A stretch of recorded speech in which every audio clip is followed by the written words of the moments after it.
ನೋಡಿ ಲೇಸ್ನ ಅಟ್ಯಾಚ್ ಮಾಡಿದಾಗಿದೆ. ಇವಾಗ ನೀಟಾಗಿ ಡಿಸೈನ್ ಕಾಣ್ತಾ ಇದೆ, ಗೋಪುರ ಥರ ಕಾಣಿಸ್ತಾ ಇದೆ. ಇದು ಡಿಸೈನು. ಫ್ರಂಟ್ಗೆ ಡೈಮಂಡ್ ನೆಕ್ ಇಟ್ಟಿದ್ದೀನಿ ನೋಡಿ. ಫ್ರಂಟಿಂದ ಬ್ಯಾಕ್ವರೆಗೂ ಸೇಮ್ ಒಂದೇ ಲೇಯರಲ್ಲಿ ಅಟ್ಯಾಚ್ ಮಾಡಿದ್ದೀನಿ. ಹಂಗಾಗಿ ಫಿನಿಶಿಂಗ್ ಕೂಡ ನೀಟಾಗಿ ಕಾಣಿಸ್ತಾ ಇದೆ, ಎಲ್ಲೂ ಯಾವುದೇ ರೀತಿ ಪ್ರಾಬ್ಲಮ್ ಕಾಣಿಸ್ತಾ ಇಲ್ಲ. ಈ ರೀತಿ ಮಾಡ್ಕೊಳ್ಳಿ. ಡೀಪ್ ಜಾಸ್ತಿ ಬೇಡ ಅನ್ನೋರಿಗೆ ಈ ಡಿಸೈನ್ ಸಿಂಪಲ್ ಆಗಿ ಈ ರೀತಿ ಡಿಸೈನ್ನ ಮಾಡ್ಕೊಳ್ಳಿ. ವಿಡಿಯೋ ನೋಡಿದ್ದಕ್ಕೆ ಥ್ಯಾಂಕ್ ಯು. ನನ್ನ ಚಾನಲ್ ಸಬ್ಸ್ಕ್ರೈಬ್ ಮಾಡ್ಕೊಳ್ಳಿ. ನಿಮ್ಗೆ ಏನಾದರೂ ಪ್ರಾಬ್ಲಮ್ ಇದ್ದರೆ ಕಮೆಂಟ್ ಮಾಡಿ, ಆನ್ಸರ್ ಮಾಡ್ತೀನಿ. Hi, welcome back to Sakala tailoring. ಇವತ್ತು ಒಂದು ಬೇರೆ ಡಿಸೈನ್ ತೋರಿಸ್ತಾ ಇದ್ದೀನಿ. ಫ್ರಂಟ್ ಎಲ್ಲ ಕಟ್ ಮಾಡ್ಕೊಂಡಿದ್ದೀನಿ, ಎಲ್ಲ ಕಟ್ಟಿಂಗ್ ಆಗಿದೆ. ಇದು ಜಸ್ಟ್ ಡಿಸೈನ್ ತೋರಿಸ್ತಾ ಇದ್ದೀನಿ ಅಷ್ಟೇ. ಡಿಸೈನ್ ಯಾವ ರೀತಿ ಕಟ್ ಮಾಡ್ಕೋಬೇಕು ಅಂತ ನೋಡಿ. ಬ್ಯಾಕ್ ತಗೊಂಡಿದ್ದೀನಿ, ಬ್ಯಾಕ್ ಸ್ಲೀವ್ ಸೈಡ್ ಎಲ್ಲ ಕಟ್ ಮಾಡ್ಕೊಂಡಿದ್ದೀನಿ. ಜಸ್ಟ್ ನಿಮಗೆ ಯಾವ ರೀತಿ ಶೇಪ್ ತಗೊಂಡು ಕಟ್ ಮಾಡ್ಕೋಬೇಕು ಬ್ಯಾಕ್ ಡಿಸೈನ್ ಅನ್ನೋದನ್ನ ತೋರಿಸೋದಕ್ಕೋಸ್ಕರ ವಿಡಿಯೋ ಮಾಡ್ತಾ ಇದ್ದೀನಿ. ಯಾರೆಲ್ಲ ಇನ್ನ ನನ್ನ ಚಾನಲ್ ಸಬ್ಸ್ಕ್ರೈಬ್ ಮಾಡಿಲ್ಲ, ಸಬ್ಸ್ಕ್ರೈಬ್ ಮಾಡ್ಕೊಳ್ಳಿ. ಹೊಸ ಹೊಸ ಡಿಸೈನ್ಗಳನ್ನ ಈಸಿಯಾಗಿ ಹಾಕ್ತಾ ಹೋಗ್ತೀನಿ, ನೋಡ್ಕೊಳ್ಳಿ. ಇವತ್ತು ಈ ಡಿಸೈನ್ನ ಮಾಡ್ತಾ ಇದ್ದೀನಿ. ನೀವು ಏನು ನೋಡಿದ್ರಿ ಪೋಸ್ಟರ್ ಅಲ್ಲಿ ಸ್ಟಾರ್ಟಿಂಗು, ಆ ಡಿಸೈನ್ ಇದು. ಅದನ್ನ ಮಾಡ್ತಾ ಇದ್ದೀನಿ. ಇವಾಗ ಕಟಿಂಗ್ ಮಾಡೋದು ತುಂಬಾ ಈಸಿ. ಅವರು ಡೀಪ್ ಜಾಸ್ತಿ ಬೇಡ ಅಂತ ಹೇಳಿದ್ದಾರೆ. ಡೀಪ್ ಜಾಸ್ತಿ ಬೇಕು ಅಂದ್ರೂ ಹಾಕೋಬಹುದು, ಇಲ್ಲ ಬೇಡ ಅಂತ ಹೇಳಿದ್ರೆ ಡೀಪ್ ಎಷ್ಟು ಬೇಕೋ ಅಷ್ಟಕ್ಕೆ ನೀವು ಮಾರ್ಕ್ನ ಮಾಡ್ಕೋಬಹುದು. ನೋಡಿ ಈ ರೀತಿ ಮಾರ್ಕ್ನ ಹಾಕೋಬೇಕು. ನೋಡಿ ಈ ರೀತಿ ಮಾರ್ಕ್ನ ಹಾಕೋಬೇಕು.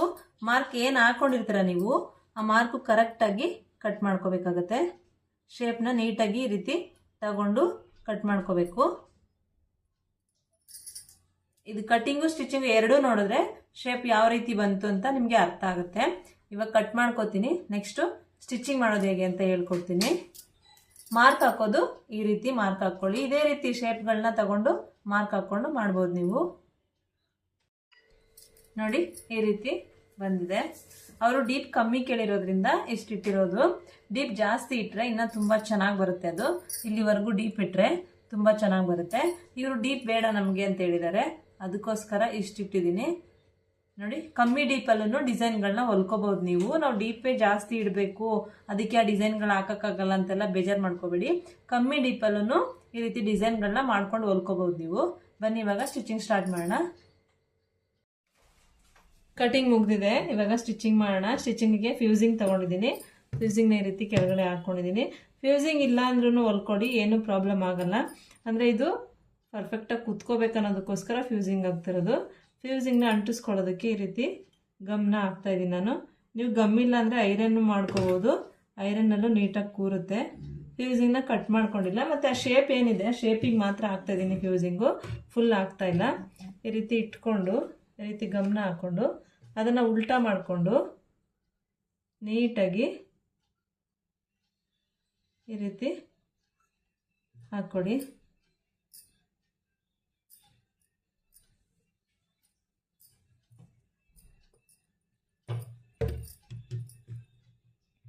ನೋಡಿ ನೀಟಾಗಿ ಈ ರೀತಿ ಹಾಕ್ಕೊಂಡ್ರೆ ಅಂಟ್ಕೊಳ್ಳುತ್ತೆ. ಇವಾಗ ಇದ್ರ ಮೇಲೆ ಸ್ವಲ್ಪ ಅಂಟ್ಕೊಳ್ಳೋಕೆ ಬಿಡೋಣ, ಒಂದೆರಡು ನಿಮಿಷ ಅಂಟ್ಕೊಳ್ಳೋಕೆ ಬಿಟ್ಟು ಆಮೇಲೆ ಅಟ್ಯಾಚ್ ಮಾಡ್ಕೊಳ್ಳೋಣ.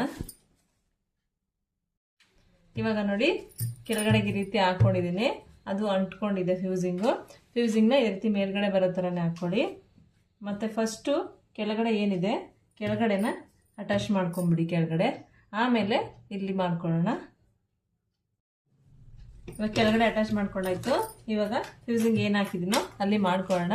ನಿಮಗೆ ಕಾಣಿಸಿಲ್ಲ ಅಂದರೆ ನೋಡಿ ಈ ರೀತಿ ಮಾರ್ಕ್ನ ಹಾಕ್ಕೊಳ್ಳಿ. ಮಾರ್ಕ್ ಹಾಕಿದ್ದೀನಿ ನಾನು ಆಲ್ರೆಡಿ ಫಸ್ಟೇ. ಈ ರೀತಿ ಮಾರ್ಕು ಅದು ಏನಿದೆ ಅದೇ ಕರೆಕ್ಟಾಗಿ ಮಾರ್ಕ್ ಹಾಕ್ಕೊಳ್ಳಿ. ಆ ಮಾರ್ಕ್ ಹತ್ರನೇ ಸ್ಟಿಚ್ ಬರಬೇಕು ನಿಮ್ಮದು, ಆವಾಗ ನೀಟಾಗಿ ಬರುತ್ತೆ. ಯಾವಾಗೇ ಆದರೂ ಅಷ್ಟೇ ನೀವು ಸೆಂಟರ್ ಏನಿದೆ ಸೆಂಟರಿಂದ ಸ್ಟಾರ್ಟ್ ಮಾಡಿಕೊಂಡು ಮೇಲ್ಗಡೆಗೆ ಹೋಗಬೇಕು. ಮೇಲ್ಗಡೆಯಿಂದ ಸ್ಟಾರ್ಟ್ ಮಾಡಿಕೊಂಡು ಕೆಳಗಡೆಗೆ ಬರಬೇಡಿ, ಫಿನಿಶಿಂಗ್ ನೀಟಾಗಿ ಬರಲ್ಲ. ಹಂಗಾಗಿ ಕೆಳಗಡೆ ಸೆಂಟರ್ ಏನಿದೆ ಈ ಸೆಂಟರಿಂದ ಸ್ಟಾರ್ಟ್ ಮಾಡ್ತೀನಿ ನಾನು. ಇವಾಗ ಇಲ್ಲಿಂದ ಸ್ಟಾರ್ಟ್ ಮಾಡಿ ಸ್ಟಿಚ್ನ ಹಾಕೋತೀನಿ. ಏನು ಮಾರ್ಕು ಕರೆಕ್ಟಾಗಿ ಕಟ್ ಮಾಡಿದ್ದೀನೋ ಅದು ಕರೆಕ್ಟಾಗಿ ಸ್ಟಿಚ್ ಹಾಕ್ಕೊಂಡು ಬರ್ತೀನಿ. ನಿಮಗೆ ಕನ್ಫ್ಯೂಸ್ ಆಗುತ್ತೆ ಅಂದರೆ ಈ ರೀತಿ ಮಾರ್ಕ್ನ ಹಾಕ್ಕೊಂಡು ಮಾರ್ಕ್ನ ಫಾಲೋ ಮಾಡಿ, ಆವಾಗ ಈಸಿ ಆಗುತ್ತೆ. ನೋಡಿ ಫ್ಯೂಸಿಂಗ್ನ ಅಟ್ಯಾಚ್ ಮಾಡಿದ್ದೀನಿ. ಇವಾಗ ಇದನ್ನು ಕಟ್ ಮಾಡ್ಕೊತೀನಿ. ಈ ಎಕ್ಸ್ಟ್ರಾ ಏನಿದೆ ಎಕ್ಸ್ಟ್ರಾನ ಮಾತ್ರ ನೀಟಾಗಿ ಈ ರೀತಿ ಕಟ್ ಮಾಡ್ಕೊಳ್ಳಿ. ನೀಟಾಗಿ ಶೇಪ್ ಏನಿದೆ ಆ ಶೇಪ್ ಕರೆಕ್ಟಾಗಿ ಕಟ್ ಮಾಡ್ಕೊಳ್ಳಿ. ಎಲ್ಲೂ ಯಾವುದೇ ರೀತಿಯೂ ಜಾಸ್ತಿ ಕಮ್ಮಿ ಆ ರೀತಿ ಕಟ್ ಮಾಡ್ಕೋಬೇಡಿ, ಪ್ರಾಬ್ಲಮ್ ಆಗುತ್ತೆ. ಈ ರೀತಿ ನೀಟಾಗಿ ಕಟ್ ಮಾಡ್ಕೊಳ್ಳಿ. ನೋಡಿ ಈ ರೀತಿ ಕಟ್ ಮಾಡ್ಕೋಬೇಕು. ಕಟ್ ಮಾಡ್ಕೊಂಡ್ಮೇಲೆ ಈ ರೀತಿ ಚಿಕ್ಕದಾಗಿ ನ್ಯಾಚ್ಗಳನ್ನ ಹಾಕ್ಕೊಳ್ಳಿ. ಚಿಕ್ಕದಾಗಿ ಹಾಕ್ಕೊಳ್ಳಿ, ಜಾಸ್ತಿ ದೊಡ್ಡದಾಗಿ ಹಾಕ್ಕೋಬೇಡಿ. ಈ ರೀತಿ ಚಿಕ್ಕದಾಗಿ ಫುಲ್ ಹಾಕ್ಕೊಳ್ಳಿ. ನೋಡಿ ಈ ರೀತಿ ಟರ್ನ್ ಮಾಡ್ಕೊಂಡಿದ್ದೀನಿ. ಇವಾಗ ಟರ್ನ್ ಮಾಡ್ಕೊಂಡಿದ್ದೀನಿ. ಇದನ್ನ ಫುಲ್ಲು ಸ್ಟಿಚ್ ಹಾಕೊತೀನಿ. ಫುಲ್ಲು ಸ್ಟಿಚ್ ಹಾಕೊಂಡ್ಬಿಡ್ತೀನಿ. ನೋಡಿ ಈ ರೀತಿ ಬಂದಿದೆ. ಸ್ಟಿಚ್ ಹಾಕೊಂಡಿದ್ದೀನಿ. ಈ ರೀತಿ ಬಂದಿದೆ. ಇವಾಗ ಫುಲ್ ಎಲ್ಲ ಸ್ಟಿಚ್ ಹಾಕೊಂಡು ಎಕ್ಸ್ಟ್ರಾಸ್ ಏನಿದೆ ಅದನ್ನು ಕಟ್ ಮಾಡಿ ಫ್ರಂಟ್ ಟು ಬ್ಯಾಕ್ ಅಟ್ಯಾಚ್ ಮಾಡ್ಕೊತೀನಿ. ನೋಡಿ ಫ್ರಂಟ್ ಟು ಬ್ಯಾಕ್ ಎಲ್ಲ ಅಟ್ಯಾಚ್ ಮಾಡ್ಕೊಂಡಿದ್ದೀನಿ. ಹಾಗೆ ಬ್ಯಾಕ್ ಡೋರಿ ಕೂಡ ಅಟ್ಯಾಚ್ ಮಾಡಿದ್ದೀನಿ. ಡೋರಿ ಯಾಕೆ ಅಟ್ಯಾಚ್ ಮಾಡಿದ್ದೀನಿ ಅಂದರೆ ಅದ್ರ ಮೇಲೆ ಲೇಸ್ ಬರುತ್ತೆ. ಇವಾಗ ಡೋರಿ ಅಟ್ಯಾಚ್ ಮಾಡಿರೋದು ಕವರ್ ಆಗುತ್ತೆ, ಫಿನಿಶಿಂಗು ನೀಟಾಗಿ ಕಾಣಿಸುತ್ತೆ. ಇವಾಗ ಇದ್ರ ಮೇಲೆ ಫೈನಲ್ ಟಚ್ಚು ಲೇಸ್ನ ಅಟ್ಯಾಚ್ ಮಾಡ್ತೀನಿ. ಲೇಸ್ನ ಅಟ್ಯಾಚ್ ಮಾಡಿದಾಗ ಇನ್ನೂ ತುಂಬ ಚೆನ್ನಾಗಿ ಕಾಣಿಸುತ್ತೆ, ಅದು ಹೈಲೈಟ್ ಆಗಿ. ಹಂಗಾಗಿ ಲೇಸ್ನ ಅಟ್ಯಾಚ್ ಮಾಡ್ತೀನಿ. ಬ್ಯಾಕಿಂದ ಸ್ಟಾರ್ಟ್ ಮಾಡಿ ಫ್ರಂಟ್ವರೆಗೂ ಹೋಗುತ್ತೆ ಇದು ಲೇಸು.